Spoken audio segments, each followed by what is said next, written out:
الرحمن الرحيم إلهي بقى محضله maanta halkan isku keenay dhammaanteen mahadda labaad waxa le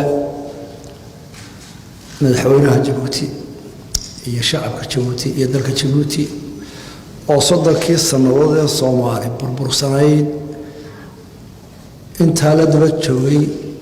aqli waxtar iyo dareenka walaaltinimo soddonkaas sano tanati bay ka mid tahay ilaahay ka jazaaysiin doona inagii shirkeena maanta qof walba af Soomaali ku hadlaaba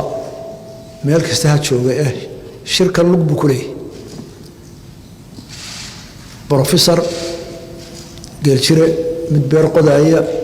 mid dooni saaran qof walba waa faalaynaya shirka wala soo eegaya waxa la naga rabaa wax dhibaatadii jirtay wax ka xallin kara inuu ka gaadho aragti way kala duwan yihiin laakiin halkan waxa la isugu yeeray halkan loo yimid dad khilaafsan oo kala fog in ay gaaraan xal ay isku afartaan dad saaxiib ah la isugu yeeray dad kala fog baa la isugu yeeray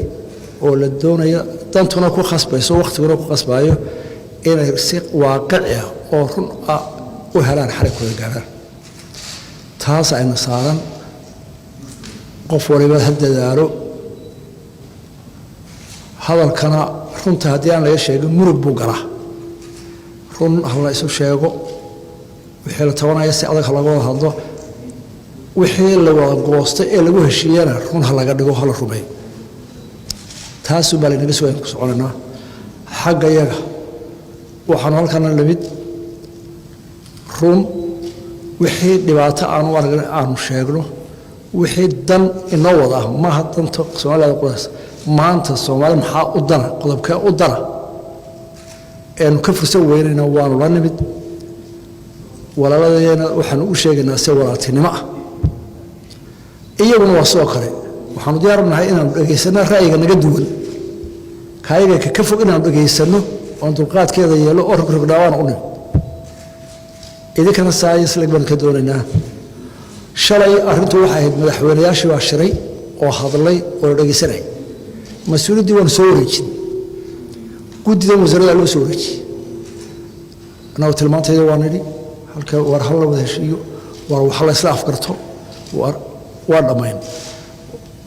maanta waxa la soo eegaya guddida farsamo ee arrin ku hadhay inay keento technical war maxay noqdaan خاصة بها إن ما أنت واحد ولا سوى فرصة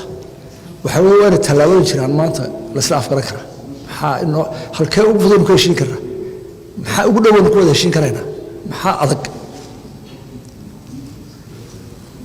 أنا وحاجة يهضر معي إلا حال ما ناكل الصحة حا نطلق قاضنا هالكي نكيد قلنا حا إنه contribution حا نكتر شركة إنه بوليستو أولو بوليسنو آد بان صوتين آد بان وهذا وحنوضنا ورب شركة يا أمد إن السوق سامحال بقول يسكره أنت يمكن السوق ولا يشين كره أنت بقى عضك حالك عضك كره مركا إذا كانوا واحد ردينا لما يدون بعتين بيلة هاي تحل بعد سعر مات وحاء أمد ولا يسال يسد هل كانوا أنا إذا كانوا يسقون هل كانوا وظيفة فرنا إسرائيل إله إذا كي تلونا أكثر تلاصوما هل كان نوع مالس كبر كيسرو إن بدأ بقوله جاره كانوا يتحسن قدر دارا أنا ما هتنتي